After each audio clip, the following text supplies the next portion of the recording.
Hello दोस्तों, मेरे channel पर आपका स्वागत है।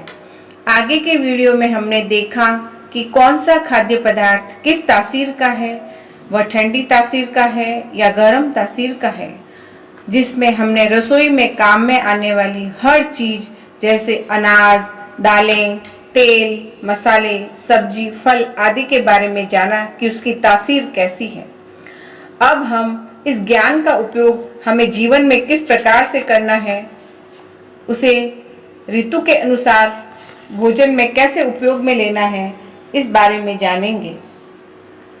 वैद्य धन्वंतरि ने वैद्य वाग्भट को बताया कि हम ऋत भुक, हित भुक व मित भुक व्यक्ति सुखी रहता है और स्वस्थ रहता है।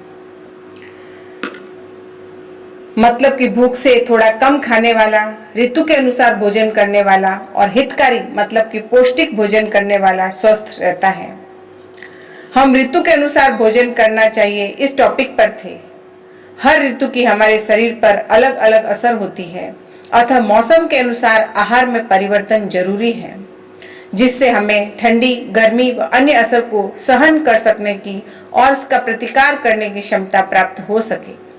आगे की वीडियो में जो लिस्ट मैंने बताई ठंडी व गर्म तासीर वाले खाद्य पदार्थों की, उसे देखकर आप स्वयं भी निर्णय ले सकते हैं कि अभी गर्मी है तो मुझे कौन सी सब्जी खानी है, कौन सी नहीं, कौन सा फल खाना है, कौन सा नहीं, कौन से मसालों का उपयोग ज्यादा करना है, कौन से मसालों का उपयोग कम करना है, कौन सा अनाज खाना है, कौन सा नहीं, कौन सी दाल खानी है, कौन सी नहीं, कौन सा फैटी पदार्थ खाना है, कौन सा नहीं, ठंडी के मौसम में कौन से पदार्थ खाने हैं और कौन से नहीं।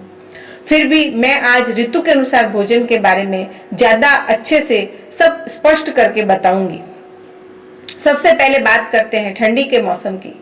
ठंडी के मौसम में पाचन शक्ति तेज रहती है, अतः खाने में मीठे, स्निग्ध मतलब कि तेल घी युक्त चीजें लेनी चाहिए। पूरे वर्ष के लिए शक्ति का संचय करने के लिए ठंडी में विविध प्रकार के लड्डू या पाक या रसायन जैसे उड़द पाक, नारियल पाक, सालम पाक, गूंद पाक, मेथी पाक, इनको उड़द के लड्डू, नारियल के लड्डू, सालम के लड्डू, गूंद के लड्डू, मेथी के लड्डू, इस प्रकार से भी बोल सकते हैं, को खाने में उपयोग में लेना चाहिए। सामान्यतः घी, गुड़, तिल, मूंगफली, शीरा, घी गुड़ की मातर, सुखड़ी आदि ठंडी के मौसम में खाने चाहिए।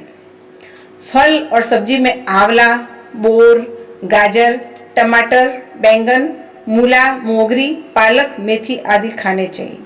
काजू, बादाम, पिस्ता आदि को भी ठंडी के मौसम में खाना चाहिए। ये सब खाने से ठंडी में भी शरीर हष्ट पुष्ट और ताजगी भरा रहेगा। तो ये सब हमने देखा कि ठंडी के मौसम में हमें क्या क्या खाना चाहिए। अब हम गर्मी के मौसम की चर्चा करेंगे।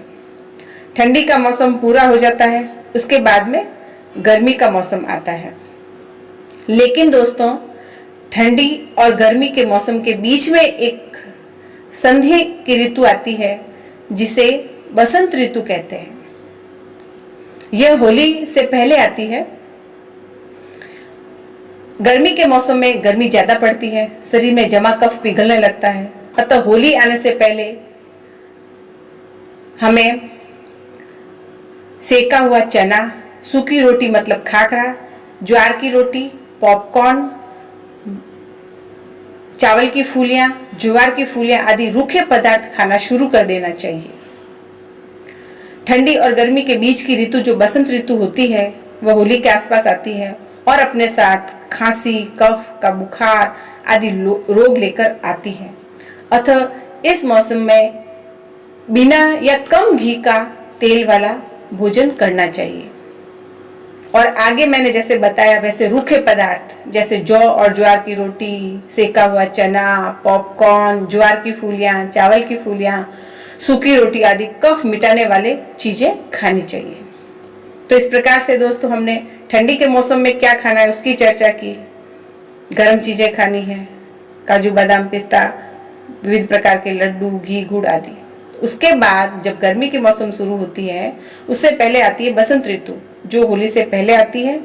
और उस वक्त ठंडी में जो कफ इकट्ठा हो गया वो पिघलना शुरू हो जाता है, तो कफ से संबंधित बीमारियां शुरू हो जाती है। तो उस मौसम में हमें ठंडी और गर्मी के बीच की ऋतु जो है उसमें हमें सूखे पदार्थ खाने चाहिए जिसमें घी और तेल कम होता है, जैसे ज्वार की रोटी, सेका हुआ चना, पॉपकॉर्न, ज्वार की फूलियाँ, चावल की फूलियाँ, सूखी रोटी आदि, जिससे कफ मिट सके ऐसे पदार्थ हमें खाने चाहिए। जब होली पूरी हो जाती है उसके बाद ज्यादा गर्मी शुरू हो जाती है और फिर शरीर में पित्त प्रकोपित हो जाता है, जठराग्नि मंद पड़ जाती है, भूख कम लगना शुरू हो जाता है, खाना पचता नहीं है, ज्यादा गर्मी में उल्टी दस्त आदि रोग होने लग जाते हैं। अतः इस समय पर खाना भूख से थोड़ा कम खाना चाहिए, ज्यादा भारी भोजन नहीं करना चाहिए। कौन सा भोजन भारी है और कौन सा भोजन हल्का है वह भी हम आगे के वीडियो में बताएंगे। सुपाच्य भोजन खाना चाहिए। और गर्मी की ऋतु में हमें नींबू, छाछ, दही, कच्ची कैरी और गुड़ का शरबत, ये 4 चीजें दोस्तों, नींबू, छाछ, दही, कच्ची कैरी, गुड़ का शरबत, ये इस्तेमाल करने से, ये खाने से दिन में 2-3 बार तबीयत अच्छी रहती है, प्रसन्नता बनी रहती है व रोज के कार्य गर्मी में भी सही ढंग से होते हैं। तो इस प्रकार से गर्मी में हमें ये 2-4 चीजें हैं उनका प्रयोग शुरू कर देना चाहिए। तो हमने अब तक देखा ठंडी में क्या खाना है, ठंडी और गर्मी के बीच की ऋतु बसंत ऋतु में क्या खाना है, फिर जब गर्मी शुरू हो जाती है तब क्या खाना है। अब जब गर्मी भी पूरी हो जाती है उसके बाद बारिश का मौसम शुरू होता है और बारिश के मौसम में शरीर में वायु प्रकोपित हो जाती है। दोस्तों, वायु क्या है और शरीर में इसका क्या रोल है, पित्त क्या है, इसका शरीर में क्या रोल है, और कफ क्या है, इसका शरीर में क्या रोल है, इसकी चर्चा भी हम किसी और वीडियो में विस्तार से करेंगे। बारिश के मौसम में पानी में मिनरल्स मिले रहते हैं और हवा में मॉइस्चर होता है, अतः खाना पचाने की ताकत कम हो जाती है, बार बार बीमारी होने की संभावना रहती है। अतः बारिश के मौसम में बीमारियों से बचने के लिए हमें सादा, सुपाच्य, ताजा गर्म भोजन खाना चाहिए और नियमित खट्टे मीठे फल और नींबू और अदरक के रस का उपयोग करना चाहिए। दोस्तों, मैं फिर से बोलती हूँ, नींबू और अदरक के रस का उपयोग करना चाहिए बारिश के मौसम में, क्योंकि नींबू और अदरक भोजन पचाने की क्षमता बढ़ाने वाले होते हैं।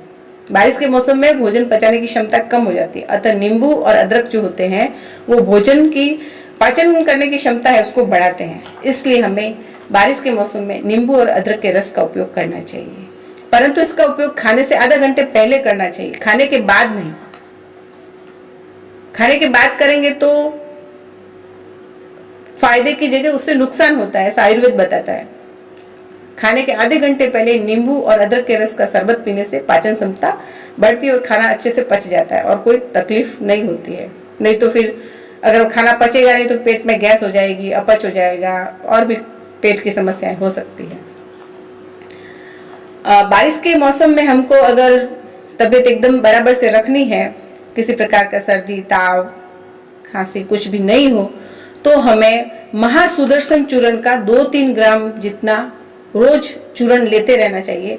तो कभी भी बारिश मौसम में भी डॉक्टर की जरूरत नहीं पड़ेगी। बारिश का मौसम भी पूरा हो गया, फिर वापस से ठंडी का मौसम आता है। लेकिन ठंडी और बारिश के बीच में भी एक ऋतु होती है जिसे शरद ऋतु कहते हैं।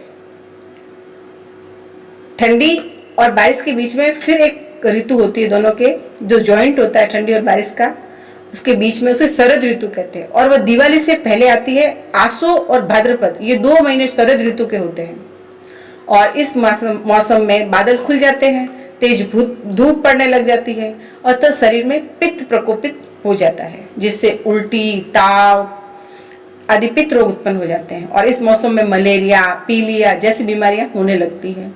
अतः शरद ऋतु में हमें हल्का सादा भोजन खाना चाहिए। वैसे भी हमारे पूर्वजों ने इस ऋतु के लिए एक स्पेशल त्योहार बना दिया है जिसका नाम है श्राद्ध। श्राद्ध के दिनों में हम खीर व दूध की बनी चीजें खाते हैं। वह आयुर्वेद की दृष्टि से भी हमें यही खाना खाना चाहिए। शरद ऋतु में पित्त प्रकोपित होता है और दूध और खीर पित्त का शमन करते हैं। अतः पित्त प्रकोप से पित्त प्रकोप से बचने के लिए और उसे मिटाने के लिए हमें शरद ऋतु में दूध और खीर खाकर स्वस्थ रहना चाहिए। तो इस प्रकार से दोस्तों ये मैंने आपको ऋतु के अनुसार भोजन के बारे में बताया। सबसे पहले ठंडी के बारे में बताया, तो गर्म भोजन खाने हैं, ताकत वाले भोजन खाने हैं, लड्डू खाने हैं, घी गुड़ खाना है। फिर उसके बाद आएगी बसंत ऋतु, तब सूखी चीज़ें खानी है। उसके बाद आएगी फिर गर्मी, तो गर्मी में दूध, नींबू, छाछ, कच्ची कैरी का पन्ना आदि चीज़ें खा के हमको तरोताज़ा रहना है। उसके बाद आएगी गर्मी के बाद आएगी बारिश का मौसम, और बारिश के मौसम में भी हमको नींबू और अदरक के रस का उपयोग करके अपने आप को स्वस्थ रखना है। और बारिश के मौसम के बाद फिर जब ठंडी शुरू होगी तो उससे पहले शरद ऋतु आएगी, और उस ऋतु में हमें दूध और दूध से बनी चीज़ें खा के अपने आप को स्वस्थ रखना है। इस प्रकार से दोस्तों हम मौसम के अनुसार अपने आहार में फेरफार करके, परिवर्तन करके अपने आप को स्वस्थ रख सकते हैं, और यह ज्ञान प्रत्येक व्यक्ति को होना चाहिए। कुछ सामान्य नियम भी होते हैं खाना खाने के। खाना खाने से पहले हमें हाथ, पैर, मुंह धो लेना चाहिए, और बैठकर खाना खाना चाहिए। प्रसन्न चित्त से खाना खाना चाहिए, धीमे धीमे खाना खाना चाहिए, खूब चबाकर खाना खाना चाहिए। कहा जाता है कि 32 दांत होते हैं, तो एक ग्रास को 32 बार चबाकर खाना चाहिए। खाना स्वादिष्ट लगे तो बहुत ठूस ठूस कर नहीं खाना चाहिए। तले और ज़्यादा मसाले वाले और भारी चीज़ें अगर होती है, वो स्वादिष्ट भी हो तो भी उसको कम खाना चाहिए। भूख नहीं लगी हो तो नहीं खाना चाहिए। रात का खाना हल्का व सुपाच्य लेना चाहिए। समय की मर्यादा को देखते हुए अब मैं इस वीडियो को विराम दूंगी। यह वीडियो अच्छा लगे तो इसे लाइक शेयर करें, कमेंट बॉक्स में लिखकर बताएं। मेरे चैनल को सब्सक्राइब जरूर से करें। आज बस इतना ही। व्यस्त रहें, मस्त रहें, खुश रहें। धन्यवाद।